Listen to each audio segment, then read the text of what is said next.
I'm going to change something now. We have a lot of here about accountancy, about bookkeeping. Sorry for that, guys. I'm a risk manager, and I'm working for the supervisory organization. And what I'm going to do is to give you a clue, to give you some ideas how we're going to supervise large, complex groups which are doing business in banking and in insurance, which is rather tricky. The main agenda is financial conglomerates, as we understand it in the European Union. In the English language, financial conglomerates are also banking groups. We're going to skip that for about now, let's say, 50 minutes. Financial conglomerates are doing business in insurance sector and in the banking sector. What types are over there? What's the idea of supervision with those large groups? What's the Austrian way of doing that? And some cross-sector issues. I've seen a lot of you are working either in the regulatory or the supervisory departments at home. So what I'm going to do is give you some clues, some ideas. Definition. Nearly every group, which includes both the insurance and banking sector, is nowadays called a conglomerate. They're either dominated by the banking business, such as bank insurance by Deutsche Bank, which owns a large life insurer in Great Britain, or BNP Paribas in France. Then there are some dominated by the insurance business, which is insurance banking. It's not a good one, but it's called that in the industry, like AXA in France, a huge insurer, or Generali, an Italian insurer. And then we have fully integrated groups which are doing both business at the same level. It's like Husnrot in Germany, Sampo in Finland, ING Netherlands, or DNB in Norway. I have made an analysis, especially in Eastern Europe. I've seen there is one in Czechoslovakia, there's one I think in Hungary, and I don't know if there are some groups which are doing that business in your country. Can you give me a clue? Are there some kind of that groups? No? I'm going to skip this session. What are the reasons for, sorry. I think the rationale behind that is it's quite obvious that more and more we'll have financial conglomerates, insurance operating on banking products and banking operating on insurance products. There's many reasons for that. There is a commercial reason, because when you have a front office, basically that sells products and banking products, you want to sell something else, and vice versa, I think. So that's the first reason for which we're making that intervention. And probably the second one is giving the changes in the regulatory environment. There's many chances that some of the bank products will be done by insurance companies or will be done by unrelated entities. Yes. So I think having an idea of what a complex bank does and what a complex, we call it banque assurance, but a conglomerate does, is very important, and how to see how it's supervised, because if it comes to some of your countries, you must be prepared. So I think that's the real reasoning behind having you presenting this today. Thank you. Well, as you just said, the reason why supervised entities going to do banking and insurance business is one, expansion. It's an offensive strategy. We're going to have an enlargement of clients. I can sell to my banking clients life insurance, property insurance, or to make diversification to avoid as a defensive strategy, declining profit in core business. So you're going to increase your profit basis. what forms of organizations exist at the moment, as we know as regulators, supervisors, sorry, as a contractual basis. Two still independent entities going to say, well, you're going to sell insurance contracts and you're going to sell banking products. Joint ventures, they can even become more trickier. Cross-holding of capital, that's very important and very common. And the last thing is a full integration. You are a bank and an insurer under one roof. And if you're going to talk about supervisory issues, those, oops, sorry. Doesn't matter. Just joint ventures, cross-holding of capital, and full integrated entities are a financial conglomerate according to the definition. And what we're going to do, we have a consolidated supervision, which means we're going to supervise the whole group and treat them like one entity. If there are questions, don't mention. No? Okay. What are the reasons for consolidated supervision? As a supervisory point of view, groups are very important players. We have to take care about the financial stability, especially if you're going to look back in the 2007 when the crisis started. AIG was an insurer at the basis, just with a very small bank. But this bank sold a lot of guarantees on very, very exotic products. So we have as supervisors, we have to protect the clients, the policy holders, and investors as well, of course.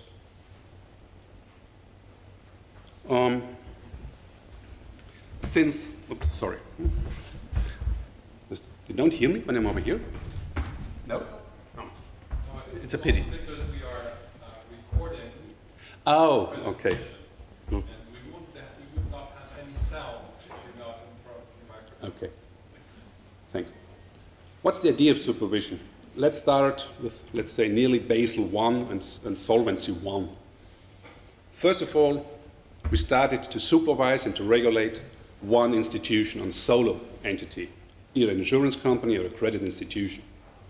Then in the 90s, Basel II came up, and the banking side and the insurance sector, they formed groups.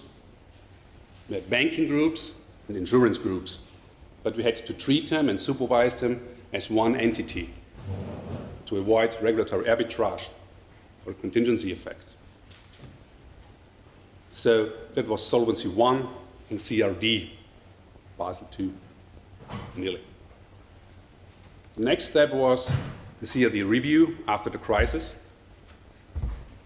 Then we started with Solvency II, which is still in progress and will be implemented in 2016, hopefully. And since the beginning of this year in the European Union, we have the CFRR, which is a very, very good and a very powerful on a European level instrument to supervise the banking sector.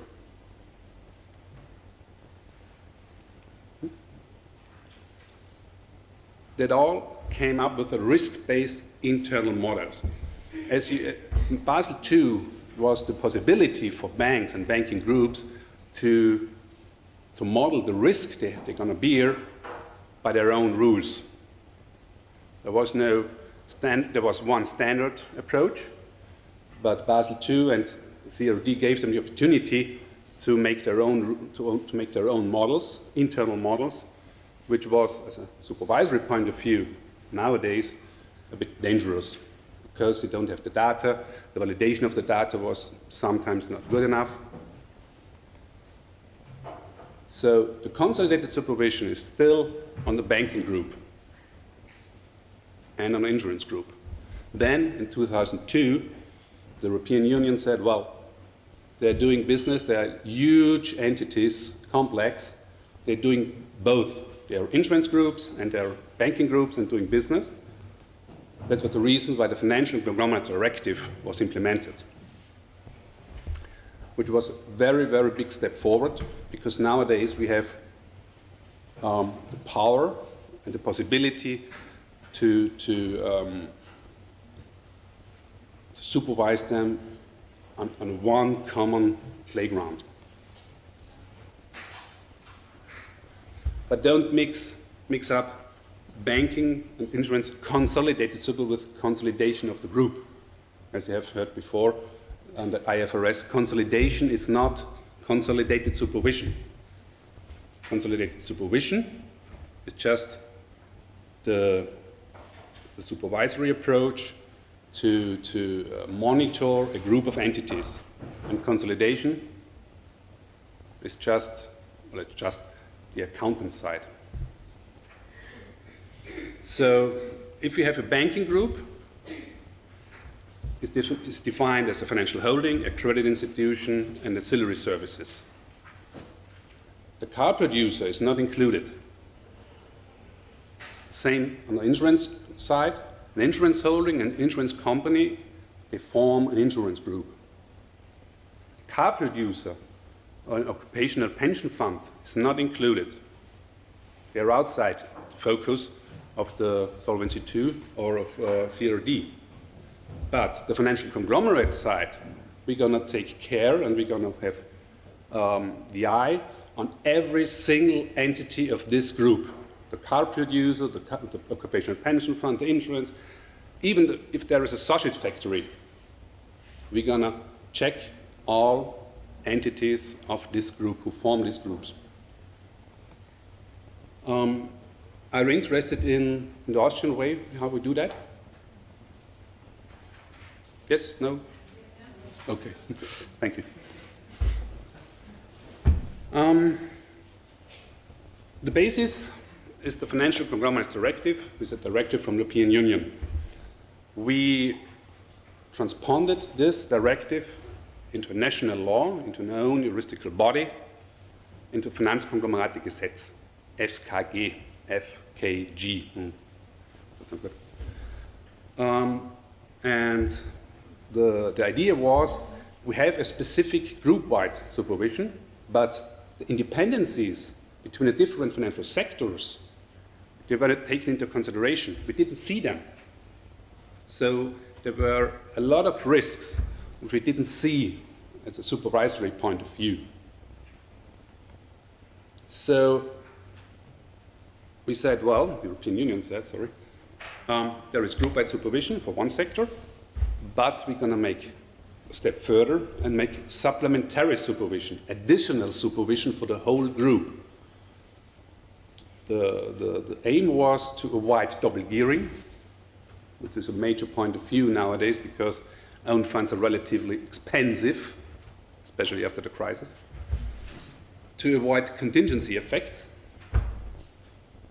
So if the insurance sector has a problem, maybe the banking side would also be influenced. We want to have to know that, possibilities, is there a danger? We want to make a limit of risk concentration, and we wanted to see an integrated risk management, which means a risk management which oversees the whole group and all risks they're going to have, credit risks, operational risk, insurance risk, every type, which is rather a challenge for the entities. The definition, well, they are all defined by European directives. The insurance sector is defined as insurance company, reinsurance, and insurance holding companies. They are the financial sector from the insurance side. And the banking sector is defined as the credit institution, a financial institution, for example, a leasing company, a financial holding company, and asset management firms.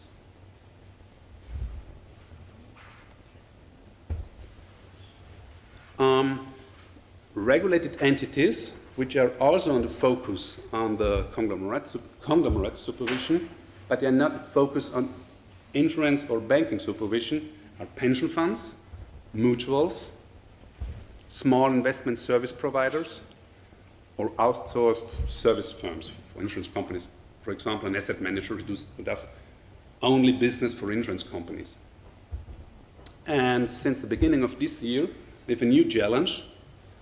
A mixed financial holding company, which sits on top of a group of entities, is now supervised three times. As a bank holding, as an insurance holding, and then the conglomerate level as well. So that's a really challenge for the group.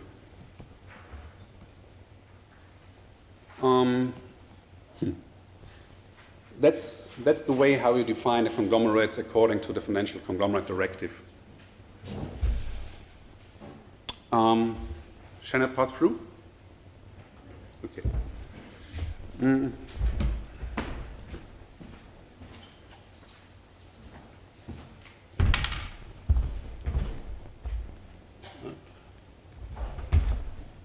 it doesn't work. It must not work.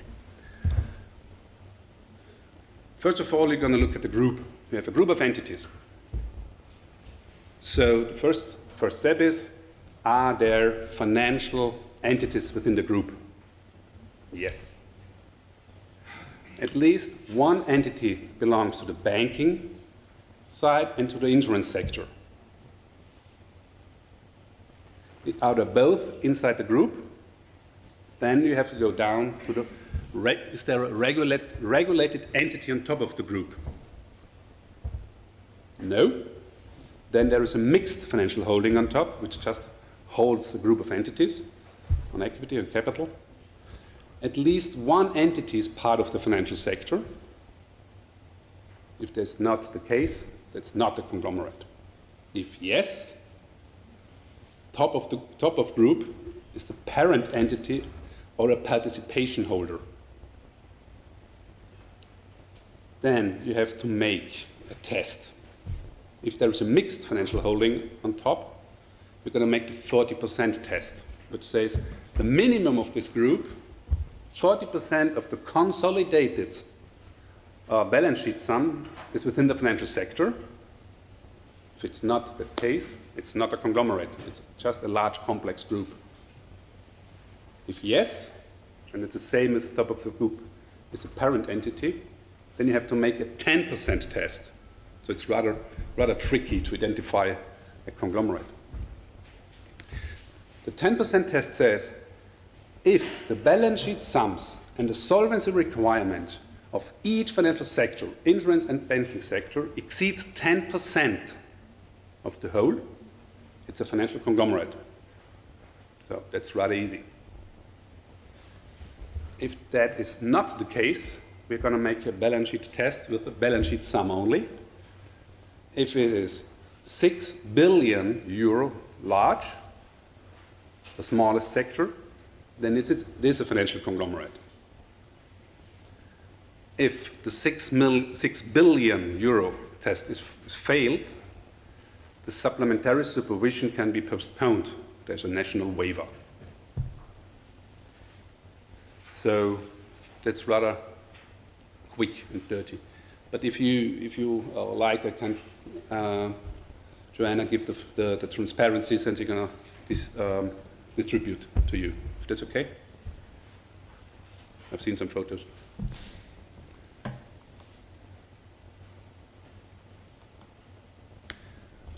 The next step and the next very big challenge is how to calculate own funds for the whole group. As you know, the banking definition of own funds is completely different from the insurance definition of own funds. So, first of all, we say, well, the deduction of book values is a simplified method. It's easy and very transparent. The next step, the obligation of consolidation within conglomerates, which are really conglomerates according to the FCD. And the last step, conglomerates outside the FCD, the national waiver, for example, we can say yes to the accounting consolidation method if there is an integrated risk management for the group, for the whole group, which is responsible and has the power to order other entities what you're going to have to do.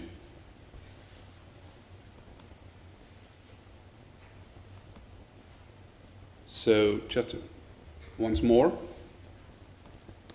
the accounting consolidation is based on the own funds of the group statement minus the capital requirements of all financial entities. It's rather easy. The deduction aggregation method, well, we don't use them in Austria because they have all a consolidation method. Well, it's just a sum of own funds of all financial entities. It's just an aggregation. It's just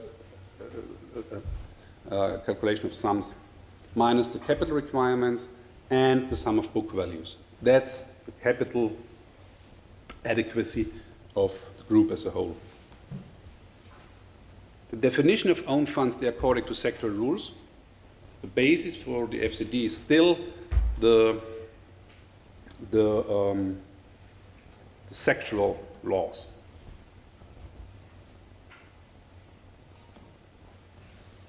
But that we have some challenges as well. How are we going to include participations? If you have an entity which has only 40% of capital of another entity, but it's still part of the group, how do you deal with it? We have no idea, especially if you're going to say, well, we have to use an integrated risk management.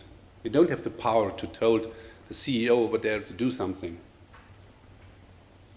There are different definitions of own funds, the tier principles. CFRR is even harder than Solvency II, so we can't compare the two own funds principles. And what we have to check is the transferability from one sector to the other. So if there are funds given from the insurance side to the banking side, are they still the same quality under banking rules? Risk concentrations, as I said before, all risk concentrations have to be reported. Credit, market, insurance, name it, investment risk, asset liability mismatch risk. And it has to include all entities of the groups. As I said before, the sausage factory as well as a car manufacturer or credit institution or insurance entity. And all subsidiaries and all participations.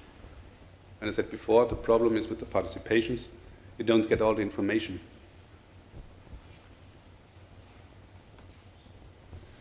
What we want to see as a supervisory for large complex groups or conglomerates, we want to see transactions within which take place between the insurance side and the banking side, and between regulated and non-regulated entities, because we want to avoid, as I said before, contingency effects. So what is significant? Significant is defined by the FCD, the Financial Conglomerate Directive, 5% of capital requirement on conglomerate level, calculated, as I mentioned before. Yeah. I'm going to have a question. How many? Maybe you've seen the slide. How many conglomerates are in the European Union, as you suggest? 0? 100?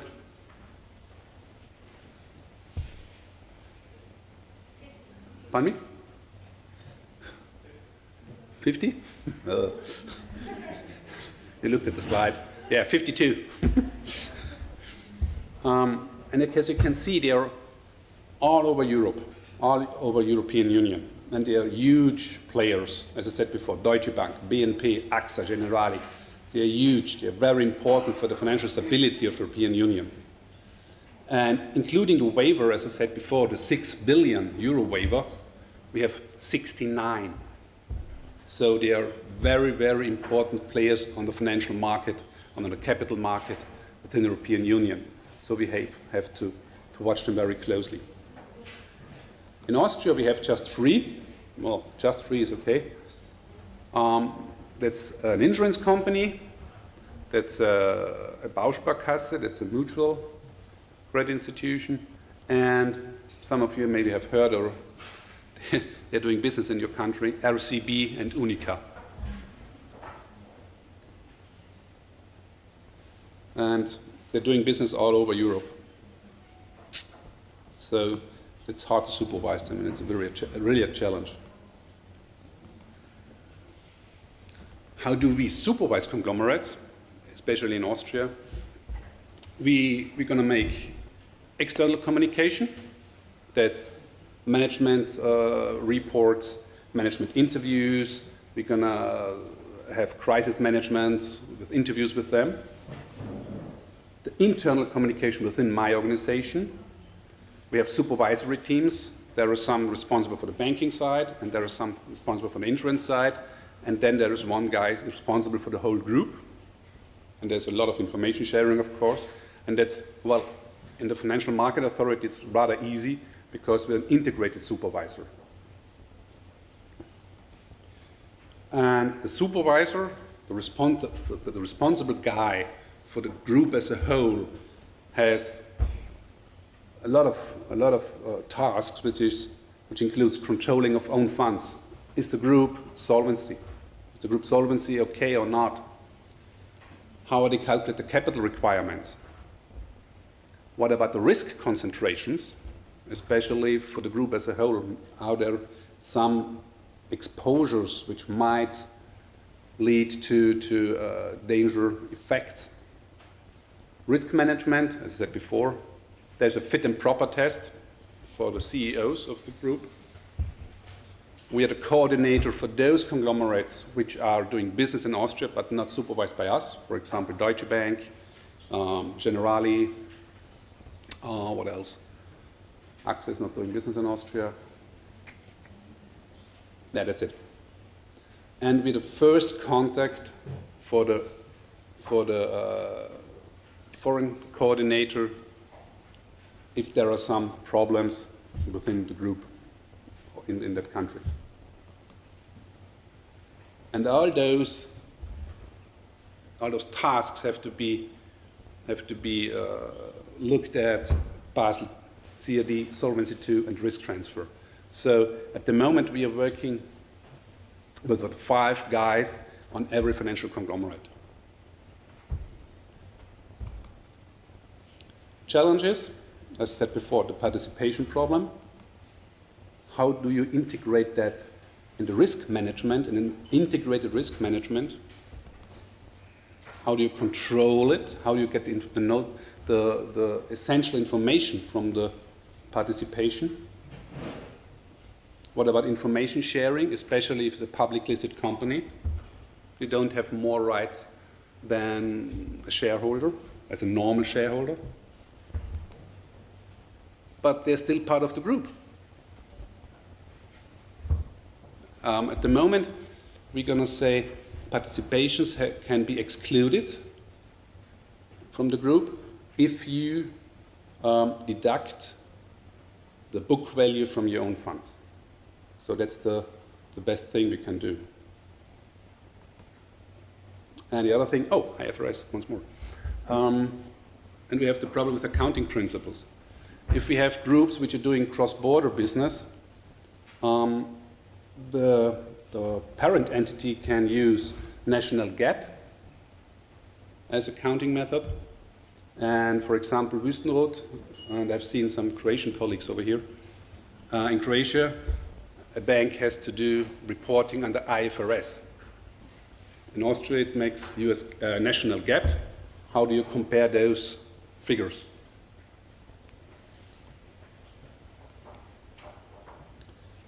And the last thing is assistant of group entities by law execution. How are we going to do that? It's really, really a problem and a challenge, because we can't order an entity to say to put in some more own funds to a subsidiary. That's not possible. I said before. risk concentration. We are interested in how large the exposure of the whole group is, for example, with Siemens. An insurance company buys a bond of Siemens, the credit side going to give credit to Siemens, make swaps with it, with Siemens, FX business buys also a bond of Siemens. We're going to want to know how large is the exposure of this specific financial conglomerate with Siemens. Well, I'm gonna skip the thresholds and how we're gonna do that, but that's one step. That's the financial conglomerate, the group, get a clue and thinks about how much exposure do we have to one specific entity outside the conglomerate. Intra-group transactions, especially I'm gonna take your eyes to the type of transactions. What we want to see is loans, guarantees, and off-balance sheet transactions between the entities within the group. Cost-sharing agreements. What do you do with your own funds? What about reinsurance groups? Is the risk what you're going to sell to a reinsurance group, to a reinsurance entity, which is part of the group, really outside? Is the risk given away, or is it still within the group? Credit insurance products.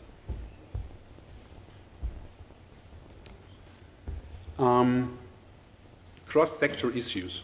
What's coming up if you're going to compare credit institutions and insurance companies? The risk profiles of a bank or banking group, you have long-term assets, like credits. They're going to be financed by short-term liabilities, like saving accounts. The major risks for banks are bank runs, of course, or credit defaults. The aim of regulation is financial stability. So the focus of the supervisor is capital, own funds, and liquidity. Do you have enough liquidity to absorb a shock which is given by credit default? An insurance company is just the other way around. You have short-term assets, bonds and equity, where you invest. And on the other side, you have long-term liabilities, for example, a 30-year life insurance contract. And the risk, accumulation of insurance events, for example, flood, hail, earthquakes, and the negative market movement of assets, especially nowadays, if there is a low interest rate environment, you can't finance the guarantees you have given to the life insurance products. So the aim of regulation is protect the clients, the protection of the policyholders, and also the focus of supervision is the liquidity. Liquidity is king nowadays.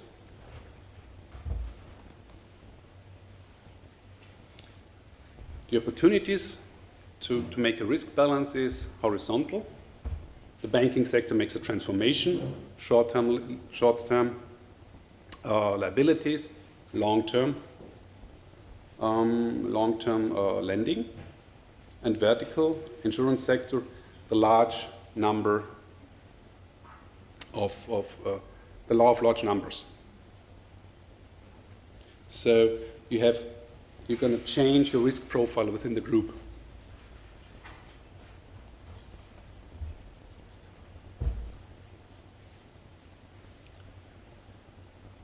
I already mentioned that. Risk types, as I said before, the bank and the insurance company still have the same credit risk. If a Siemens bond, hopefully not, going to default, the bond will not be paid to the bank or to the insurance. So it's just default is gone, the money is gone. Same with market movements, still have the same risks. Insurance life and insurance non-life is of course insurance risk. But management risk or operational risks, there's still in both branches, in both sectors. So the risk profile of a conglomerate, of the whole group, is in that way. And it's not the typical Gauss. What we also have to deal with, especially nowadays, with the cross-sector risk transfer. From the insurance side, we have insurance-linked securities, we have insurance-linked warranties, we have swaps, we have contingent capital, we have sidecars. They're all coming up from the insurance side, and they're going to be the bank's going to invest in those products. On the other side, we have risk transfer via credit-linked notes, swaps, options, asset-backed securities, which are bought by the insurance sector, or a combination of those products, which are rather tricky.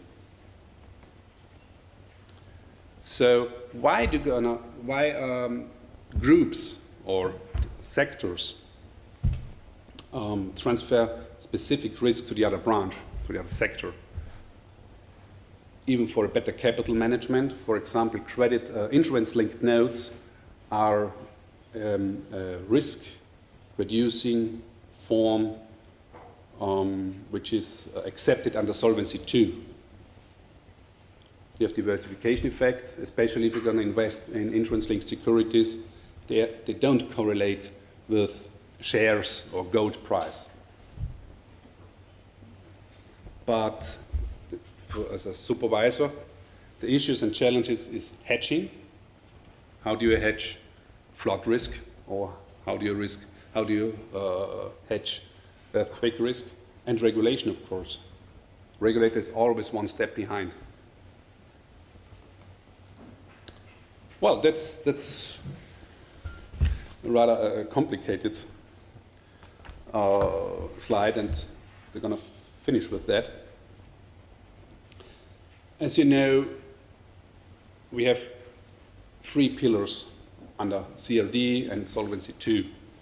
So I think, that's my personal point of view, there will be one time there will be Sol-Cell X, let's say. Basel, Solvency, Sol-Cell X, which means 2-400X, which means Pillar 1 will be risk and capital, economic capital for both branches.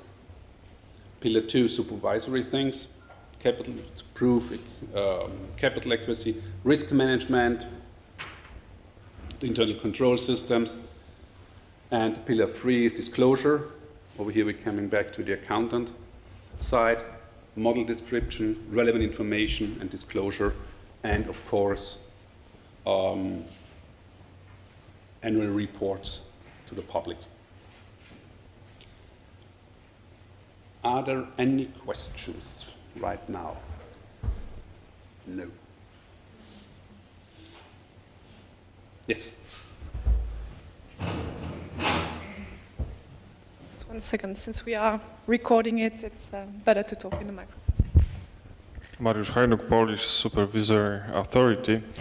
I wonder, because I actually didn't catch whether you perform on-site examinations or on-site inspections in financial conglomerates, and how do you profile these inspections?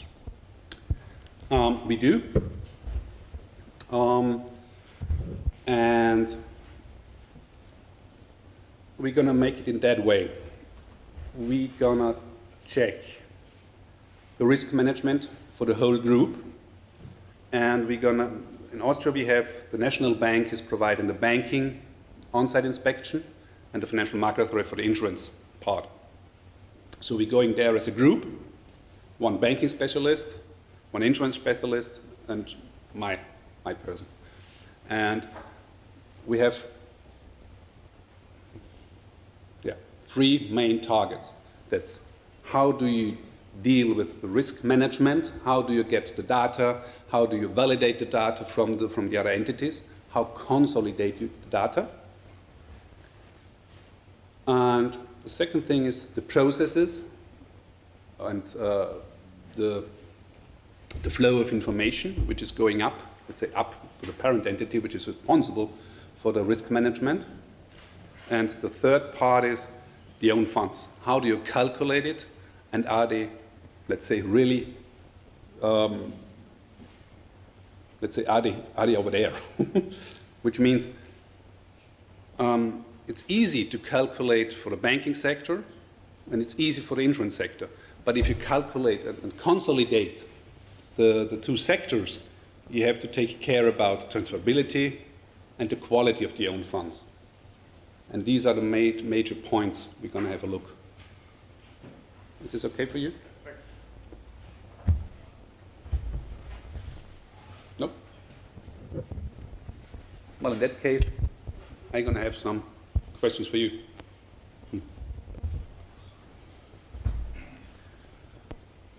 Well, that's the easy way. That's the easy one. Kann ich das? Ja, please hold it up. Yep.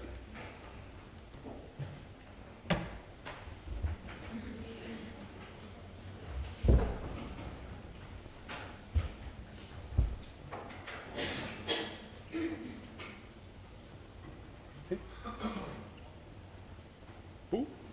Bei mir passen es mehr. Okay, that was easy. Yeah, that's right. Hey, who was that?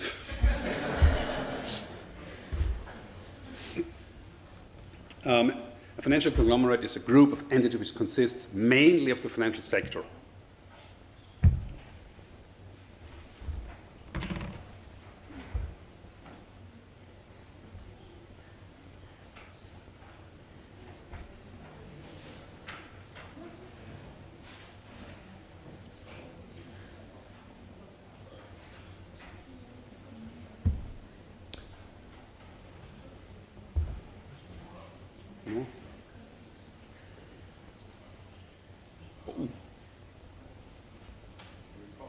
Yep.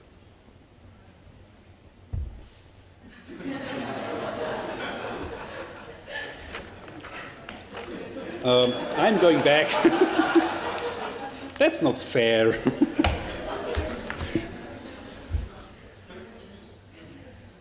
While it's additional supervision, supplementary supervision. Well, it's also a new style of supervision. Well, it's okay. But the 6% doesn't exist. Hey, that's my job. Thank you.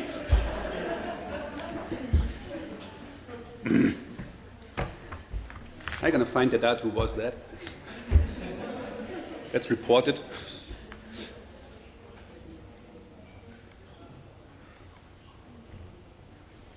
What is consolidated supervision?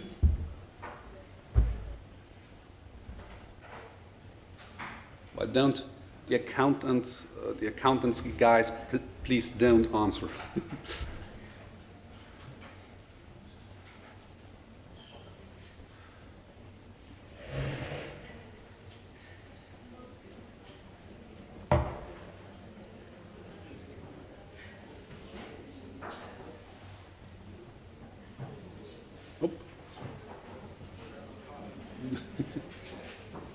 Yes, Williams. No. Well, B is absolutely right. Well, it is a supervisory practice within the European Union, that's right. But consolidated supervision, we're going to practice it within the European Union, but it's also common in the US, and it's also a common style I think, in all other countries, in Japan as well. It's just you look at the whole group as one entity. Yep.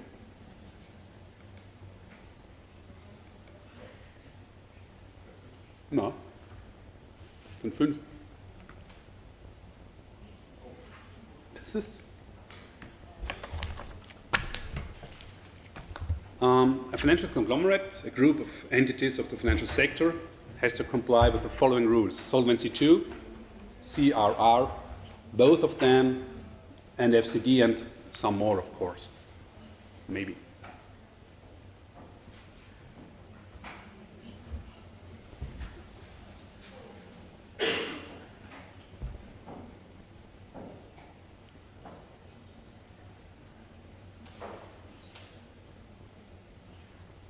Yes. B, CRR, only a banking group has to comply with CRR.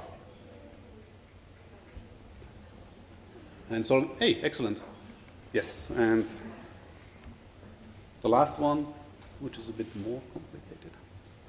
What are the main targets, what is the main idea of conglomerate supervision, which is additional supervision, avoid double gearing of own funds, avoid contingency effects, or both of them.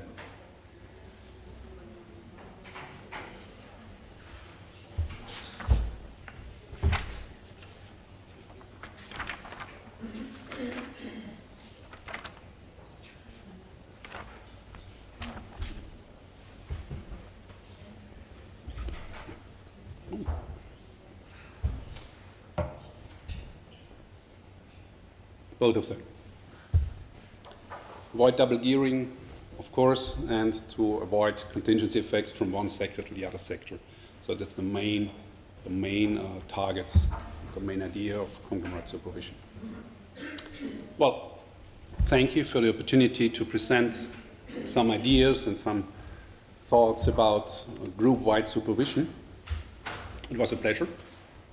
Thank you very much.